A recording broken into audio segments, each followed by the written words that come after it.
요한복음 14장 12절로 14절 말씀입니다. 신약성경 172면입니다. 요한복음 14장 12절로 14절 말씀을 함께 읽습니다. 내가 진실로 너에게 이르노니 나를 믿는 자는 내가 하는 일을 그도 할 것이요 또한 그보다 큰 일도 하리니 이는 내가 아버지께로 감이라. 너희가 내 이름으로 무엇을 구하든지 내가 행하리니 이는 아버지로 하여금 아들로 말미암아 영광을 받으시게 하려 함이라. 내 이름으로 무엇인지 내게 구하면 내가 행하리라. 아멘. 오늘도 그리스도 예수의 이름으로 행복하시기를 축복합니다. 필리핀의 톤도 지역은 세계 3대 도시 빈민 지역이라고 합니다. 그렇게 좋은 뜻은 아니죠. 세계 3대 도시 빈민 지역 중에 하나가 필리핀의 톤도입니다. 그곳에서 있었던 한 이야기를 읽었습니다. 한 아이가 묻습니다. 작가님은 햄버거를 먹어봤어요? 응, 그럼. 햄버거는 어떤 맛인가요? 궁금하니? 예, 정말 궁금해요. 사람들이 잠들기 전에 자꾸 상상하면 상상했던 것이 나타난다고 하잖아요.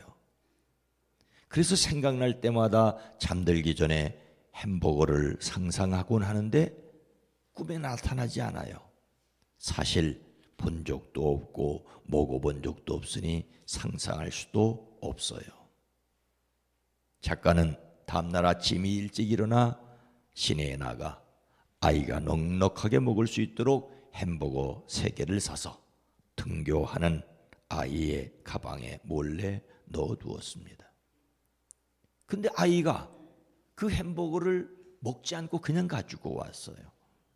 공책과 필기 도구를 꺼내면서 분명히 가방 안을 들여다 보았을 터인데, 아니 냄새만 맡아도 햄버거가 있다는 것을 알아차렸을 터인데, 아이에게 작가가 묻습니다.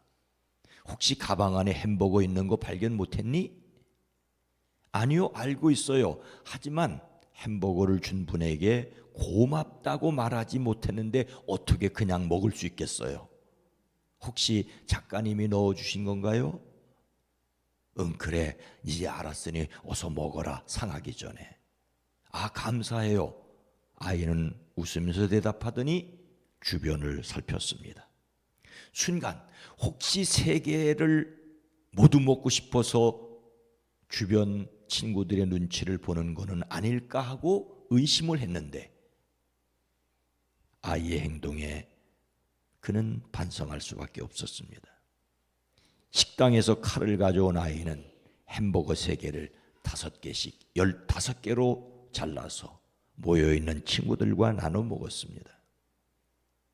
혼자 먹으면 혼자 행복하잖아요.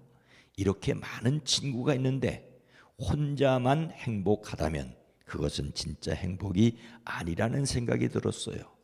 나눠줄 수 없다는 건 불행이니까요.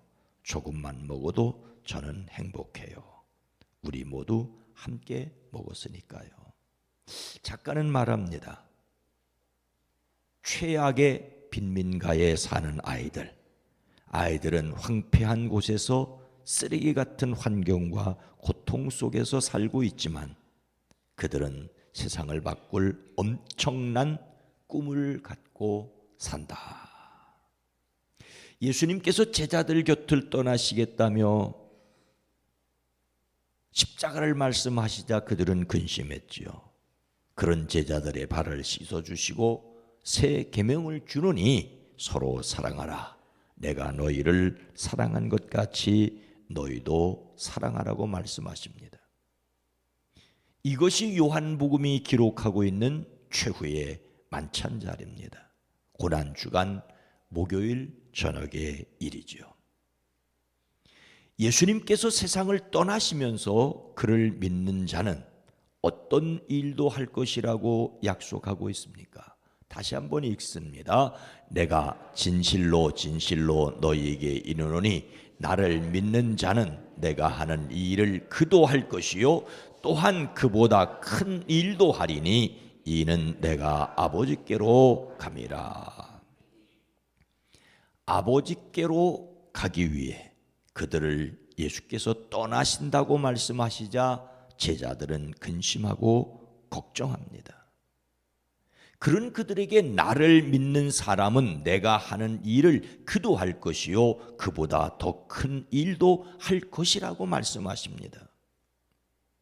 조금 있으면 예수님을 버리고 도망칠 그들에게 예수님께서 하셨던 일을 할 것이라고, 아니 예수님이 하셨던 일보다 더 큰 일을 할 것이라고 말씀하십니다.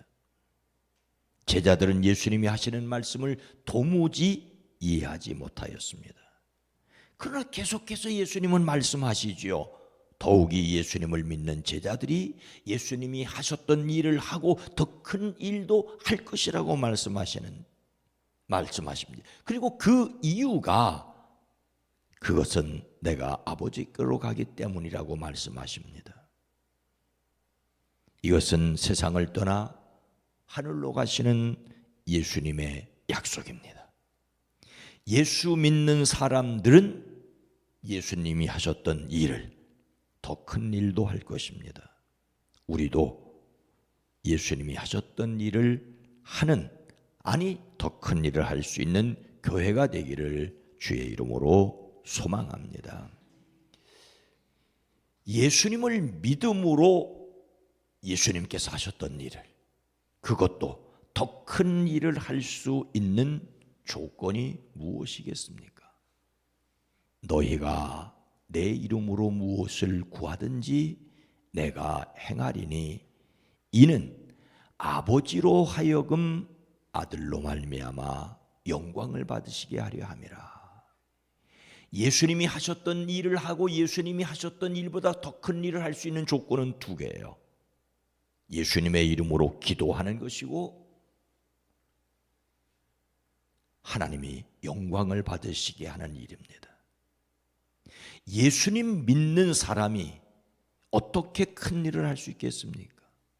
너희가 내 이름으로 구하는 것은 내가 무엇인지 다 이루어 주겠다라고 말씀하고 있습니다. 예수님의 이름으로 구한다는 것은 예수님의 이름으로 기도하는 것을 가리키지요. 구한다는 말은 간청한다, 갈망한다는 뜻입니다. 문제는 사람이 하나님께 무엇을 요청할 자격이 전혀 없다는 것이지요. 그래서 예수님의 이름으로 기도하라고 말씀하고 있습니다. 사실 제자들은 이 말씀을 하실 때 예수님의 말씀을 이해할 수 없었습니다. 아니 다시 살아나신다면서 왜 굳이 돌아가시겠다고 하시는지, 나중에는 따라올 수 있다면서 왜 지금은 따라갈 수 없다는지 등등의 말씀을 이해할 수 없었습니다. 바다 위를 걷고 보리떡 5개, 물고기 2마리로 5,000명을 먹였던 그 기적으로 그냥 로마 군대 쓸어버리고 예루살렘 종교 뒤집어 엎으면 간단할 터인데 왜 굳이 십자가에서 죽으시겠다고 하시는지 도무지 이해가 되지 않았습니다. 그래서 베드로는 예수님의 죽음을 막겠다고 나서는지 모르겠습니다. 그러나 예수님의 이름을 믿고 온 세상이 구원받고 예수님의 이름으로 기도하는 사람들이 있기를, 유대인들만을, 이스라엘 백성들만을 위한 그리스도가 아니시기를 원하셨던 것입니다. 이것이 바로 하나님의 놀라운 계획입니다. 제자들이 예수님께서 하신 일을 하고 예수님께서 하셨던 일보다 더 큰 일을 할 수 있는 이유는 예수님의 이름으로 기도할 때 예수님이 행하겠다고 하십니다. 그런데 여기서 주의해야 될 것이 있습니다.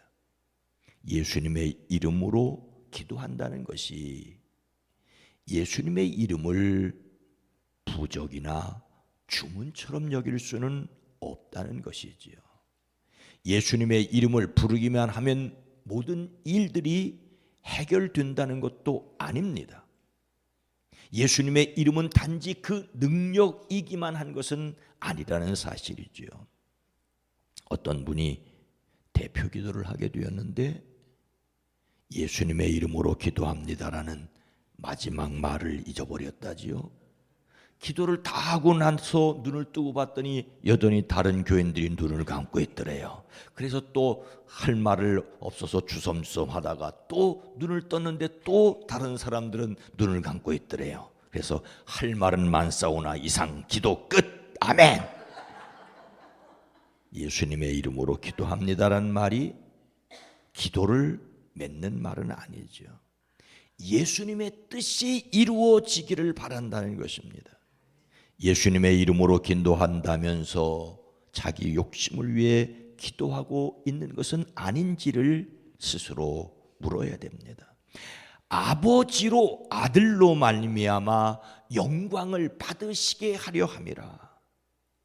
놀라운 일, 위대한 일, 건물을 크게 짓고 하나님이 영광을 받으시겠다고? 아니, 주변 사람들은 다 손가락질하고 있는데 예수 믿는 사람 대통령 만들면 기독국가 될 줄 알았는데 아니었다는 거 우리는 두 차례나 경험하고 있지 않습니까? 그들의 정치적인 공과 관은 문제가 아니라 우리는 정말로 하나님이 영광을 받으시는 일을 위해서 예수님의 이름을 불러 살아가야 합니다. 즉 우리의 방법도 옳은 방법이어야 한다는 것이죠. 예수님의 성품으로서 의지력을 위해 방법이 옳은지를 확인하여야 합니다. 그것이 바로 정말로 예수님의 이름으로 할 만한 것인지, 예수님이 하시려고 하시는 일인지, 하나님이 영광을 받으시는 일인지를 우리는 물어야 합니다. 오늘 말씀을 마음에 새기고 예수님의 이름으로 예수님께서 하시는 일을 하기 위해 우리 자신이 실천해야 할 일은 무엇일까요? 예수님의 이름으로 기도하는 것이 가능한 이유는 오늘 말씀에 이어나오는 내용. 내가 아버지께 구하겠으니 그가 또 다른 보혜사를 너에게 주사 영원토록 너희와 함께 있게 하리니. 기도가 가능한 이유는 성령님께서 함께 하시기 때문입니다. 예수님의 이름으로 기도해야 하는 것은 바로 또 다른 보혜사 성령이 함께 계셔서 역사하는 것이고 그 성령의 인도하심을 받음으로 주의 일을 하나님의 영광을 위해 감당해야 할 것을 말씀하고 있습니다. 하지만 예수님을 믿는 사람에게 오셨던 성령이 말할 수 없는 탄식으로 우리를 위하여 친히 간구하신다라고 로마서는 말하고 있습니다. 탄식한다는 말은 예수를 믿는다는 우리 마음에 여전히 근심과 걱정이 많기 때문일 수 있고, 예수님께서 하셨던 일을 한다는데 예수님이 하셨던 일과 비슷한 일을, 더 큰 일을 한다는데 인간의 야망을 위해서 할 수 있다는 것이죠. 그래서 우리는 끊임없이 주님이 영광을 받으시기를, 정말로 주님이 원하시는 일을 하고 있는지를 묻고 순종하는, 그래서 정말로 우리를 통하여, 우리 교회를 통하여, 한국교회를 통하여 하나님이 영광 받으시기를 소망하고 살아가는 저와 여러분 모두가 되기를 주의 이름으로 축원합니다. 거룩하신 하나님, 자비로우신 주님, 제자들의 발을 씻겨주시며 그 중에 하나는 자기를 팔자이고, 제자들의 씻겨주신 그 발로 도망을 치고 모른다고 부인할 것이지만 그 너머를 바라보셨기에 그들이 주님의 이름으로 주님을 위하여 더 크고 놀라운 일을 이루실 것을 내다보셨습니다. 주님, 연약하고 부족하지만 성령이 우리 속에 계시며 말할 수 없는 탄식으로 친히 간구하신다 할지라도 주의 사람으로 부족해도 연약해도 예수 이름 의지하고 예수 이름을 드러내어 하나님께 영광을 돌리는 우리와 교회가 되어지게 하옵소서. 우리가 얼마나 약한지 부족한지 어리석은지 아시는 주여, 성령 하나님 도와주시옵소서. 탁월한 지혜를 더하여 주시옵소서. 주의 뜻을 이루어가는 우리와 교회가 되어지게 하옵소서.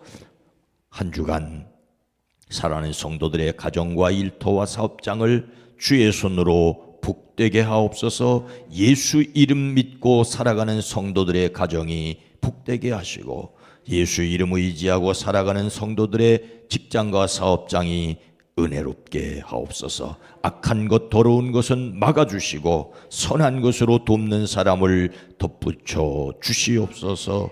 이 나라 이 민족 이 백성을 긍휼히 여기시옵소서. 예수님의 이름으로 간절히 기도드리옵나이다. 아멘. 오늘 말씀을 생각하며 예수님 이름을 더욱 의지하게 우리 교회가 성령 충만하여 하나님께 영광을 돌리기를, 이 세상이 주님의 이름을 부르기를 위해 기도합니다.